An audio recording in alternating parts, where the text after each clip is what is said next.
অন্তর্বর্তী সরকারের শপথ অনুষ্ঠান শেষ হয়েছে। এদিন ১৭ সদস্যের নাম ঘোষণা করা হয়, তবে এতে অংশ নেননি ৩ সদস্য।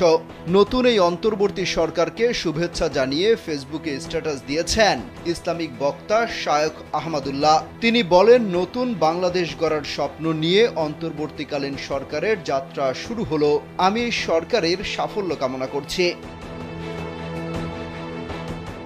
তিনি লেখেন, সর্বপ্রকার জুলুম, অরাজকতা, চাঁদাবাজি এবং অপশাসনের অবসান হোক। এদেশের সকল ধর্মের মানুষ ভালো নিরাপদ থাকুক। নতুন সরকারের কথায় ও কাজে সংখ্যাগরিষ্ঠ মানুষের বিশ্বাস ও মূল্যবোধের প্রতিফলন ঘটুক, এই প্রত্যাশা তাদের প্রতি।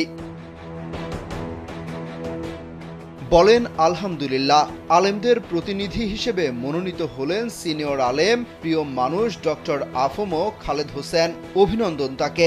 মহান আল্লাহ তার কাজ সহজ করে দিন এবং তাকে সঠিক পথে পরিচালিত করুন।